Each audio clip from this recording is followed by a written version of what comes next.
साक्षी, आज तुम्हें आने में इतनी देर हो गई। देखो, आज मैं तुमसे पहले घर आ गया। वह सब छोड़िए, आज रात का खाना बनाने में मुझे देर हो जाएगी और माँ जी की दवाइयों का समय भी निकल जाएगा। पर मैं तो तुम्हारे लिए चाय बना कर रखा हूँ। सोचा कि तुम आओगी तो दोनों साथ मिलकर चाय पियेंगे।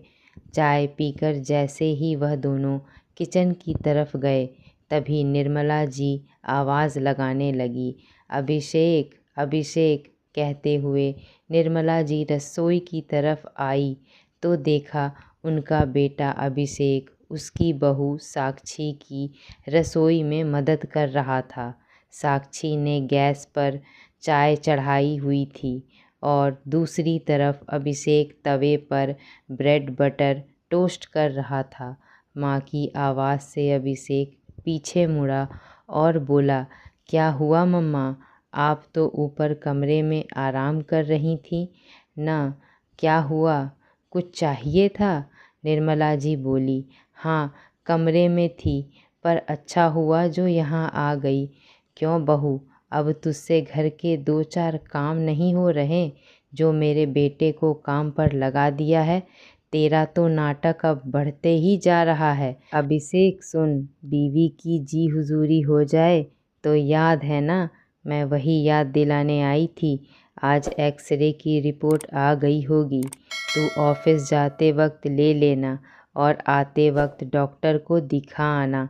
निर्मला जी को 2 महीने से घुटनों में बहुत तेज़ दर्द था, जिस वजह से वह ज़्यादा उठ नहीं पाती थी।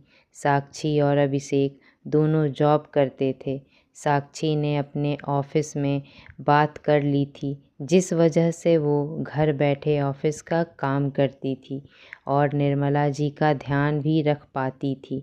बाकी सारे कामों के लिए मेड थी, इसीलिए साक्षी को कोई ख़ास आपत्ति नहीं हुई थी। अभिषेक बोला, माँ, आप सीढ़ियाँ उतर चढ़ मत करो, आप अपने कमरे से फ़ोन कर लिया करो, मैं और साक्षी ऊपर आ जाएंगे। आपको अभी घुटनों में बहुत दर्द है, इसीलिए डॉक्टर ने आराम की सख्त हिदायत दी है, कहकर अभिषेक निर्मला जी को कमरे तक छोड़कर आया और पीछे से साक्षी ब्रेड और चाय ले आई। साक्षी भी निर्मला जी के बगल वाले कमरे से ही ऑफिस का काम करती थी, इसीलिए निर्मला जी जब चाहे साक्षी को आवाज़ लगा देती थी और साक्षी भी उन्हें समय दे पाती थी। बहू, अब मेरी आवाज़ भी तुझे सुनाई नहीं देती? क्या हुआ माँ जी, मैं आ ही रही थी। क्या काम है बोलिए? तू रहने दे, मेरे बेटे को बुला, आज मैं उससे बात करके ही रहूँगी। देखा बेटा, अब तुझे अपनी माँ की आवाज़ भी सुनाई नहीं देती और यह तेरी बीवी बस अपने ऑफिस के काम को लेकर ही बैठे रहती है। मैं इतनी देर से आवाज़ लगा रही हूँ, पर इस महारानी को तो मतलब ही नहीं है। माँ, जो कहना है साफ साफ कहो, यूँ पहेलियाँ मत बुझाओ। तू साफ साफ सुनना चाहता है ना बेटा, तो सुन। तुझे अपनी बीवी के आगे पीछे करने से वक्त मिलेगा तब न तू मेरे लिए समय निकालेगा। जब देखो बीवी का पल्लू पकड़े रहता है, ऑफिस से थक कर आता है और घर पर भी आकर इसकी जी हुजूरी में लग जाता है। कभी सोचा कि माँ से पूछूं कि क्या कुछ ज़रूरत तो नहीं आपको? यह तो अपने मायके से ही सीख कर आई है कि पति को कैसे माँ से अलग रखा जाए। इसकी भाभी भी तो यही करती है। माँ जी, आपको जो बोलना है मुझे बोलिए, मेरी माँ और भाभी को बीच में लाने की कोई ज़रूरत नहीं है। मैं आपकी इज़्ज़त करती हूँ, इसीलिए चुपचाप आपकी सारी बातें सुन लेती हूँ।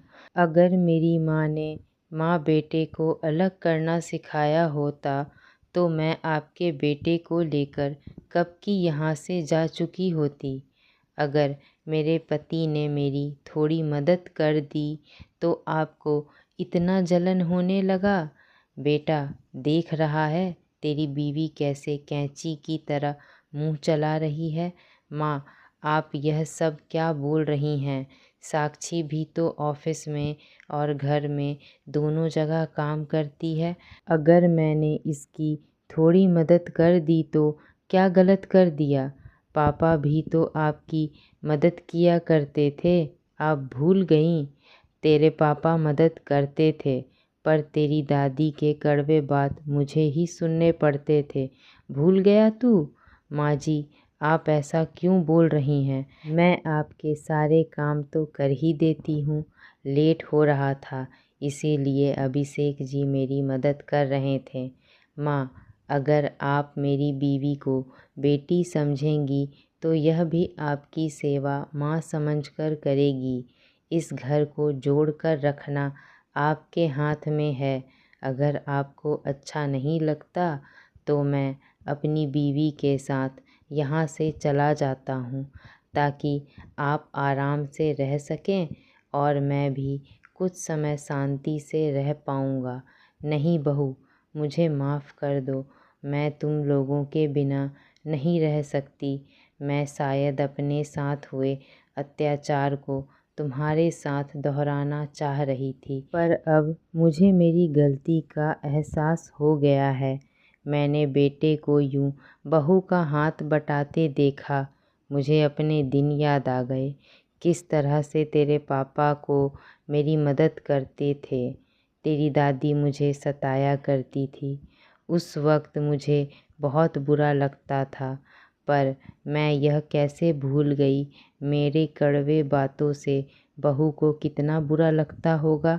जब मैं रसोई में रहती थी तो तेरे ससुर जी भी इसी तरह रसोई में चाय बनाने लगते थे और मेरा काम कर मेरा बोझ हल्का करने की कोशिश करते थे। सुरेंद्र जी बोलते थे, निर्मला, आज मैं पोहे बना देता हूँ। जानती हो, मैं बहुत अच्छा पोहा बनाता हूँ। निर्मला जी सर का पल्लू सही करते हुए बोली, सुनिए, आपको रसोई में किसी ने यूं काम करते देख लिया तो मेरी ही बदनामी होगी। मैं पोहे बना दूंगी, आप जाइए बाहर बैठिए। सुरेंद्र जी नहीं माने और बोले, अरे इसमें बदनामी की क्या बात है? मैं मेरी माँ की भी मदद किया करता था, तब तो कोई बदनामी नहीं हुई, फिर आज कैसे बदनामी हो जाएगी? और वे पोहे के लिए हरी मिर्च काटने लगे। निर्मला जी की सास रूपवती जी ने बेटे को रसोई में काम करते देखा तो वे चिल्लाकर बोली, जोरू का गुलाम है क्या? निर्मला से अकेले काम ना हो पा रहा है क्या कि मर्द को रसोई में घर के काम करने लगाया है?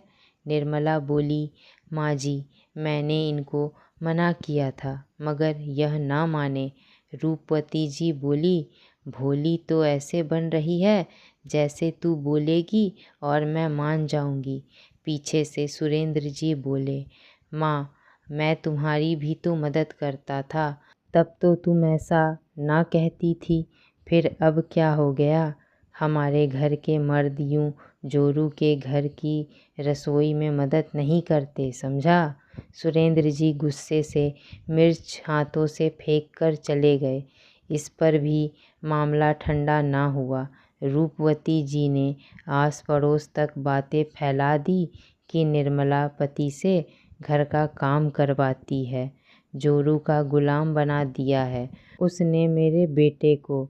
यह तब की बात है जब घर के मर्दों का रसोई में काम करना मतलब जोरू की गुलामी कहलाता था।